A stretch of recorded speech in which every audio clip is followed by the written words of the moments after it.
अध्यक्ष महोदय, निर्वाचन अर्थात जनप्रतिनिधियों का चुनाव प्रतिनिधि लोकतंत्र की सबसे महत्वपूर्ण प्रक्रिया है।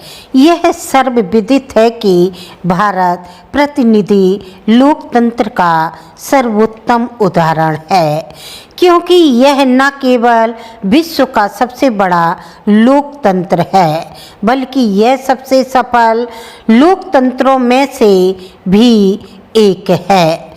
भारत में निर्वाचन की एक और बड़ी विशेषता यह भी है कि यहाँ एक आदर्श संसदीय प्रणाली की भांति प्रत्यक्ष और परोक्ष दोनों ही प्रकार के निर्वाचन का मिश्रित प्रावधान है।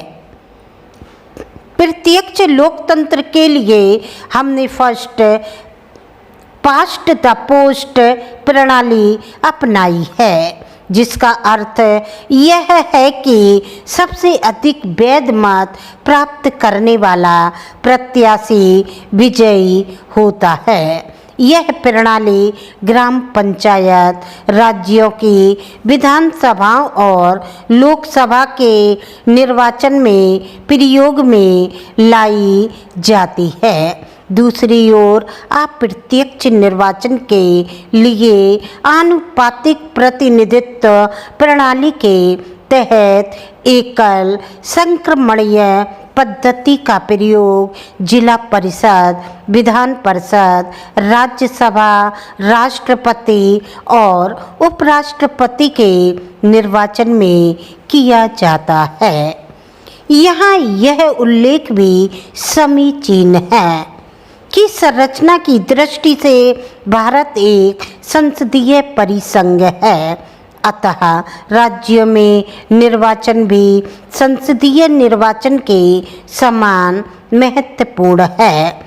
ऐसी स्थिति में अगर लोकसभा और राज्यों की विधानसभाओं के निर्वाचन को एक साथ एक तिथि पर या एक निश्चित सीमा के भीतर कराया जाए तो कदाचित इससे न केवल निर्वाचन की स्वतंत्रता और निष्पक्षता सुनिश्चित हो सकती है, बल्कि राज्य के खजाने पर पड़ने वाले अत्यधिक दबाव को भी कम किया जा सकता है। एक राष्ट्र एक चुनाव की अवधारणा के पीछे यही मंशा है। इस रूप में इसकी संरचनात्मक प्रासंगिकता पर प्रश्न चिन्ह नहीं लगाया जा सकता।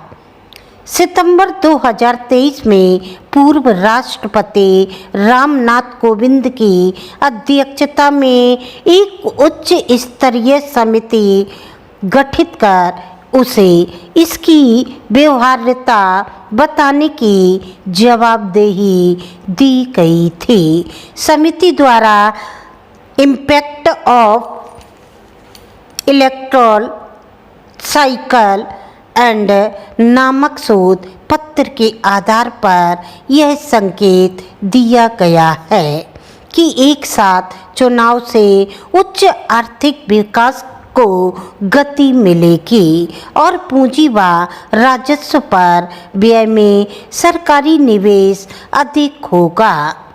निर्वाचन आयोग और अन्य अंशधारकों के साथ की गई वार्ताओं से प्रेरित होकर समिति ने जनता से इस विषय पर राय मांगी थी। हाल ही में एक उत्साहवर्धक आंकड़ा सामने आया है। लगभग 81% सुझाव एक राष्ट्र एक चुनाव के पक्ष में हैं। निश्चित रूप से सरकार के लिए यह एक बड़ा प्रेरणा स्रोत होगा, अतः अब भी मंजिल पाना बहुत सरल नहीं है।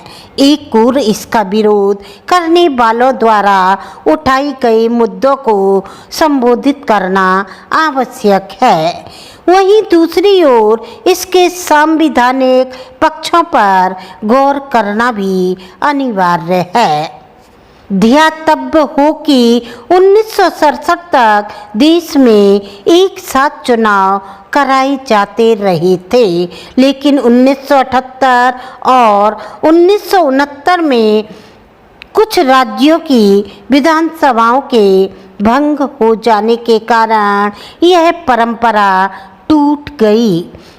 इस पूरी प्रक्रिया में यही मुद्दा सबसे गंभीर है। इसके अतिरिक्त इतने बड़े पैमाने पर एक साथ चुनाव कराने के लिए ईवीएम समर्थन और अन्य संरचनात्मक सुविधाओं की उपलब्धता भी एक बड़ी चुनौती होगी। आपको डिक्टेशन अच्छी लगी तो आप लाइक करें, सब्सक्राइब करें।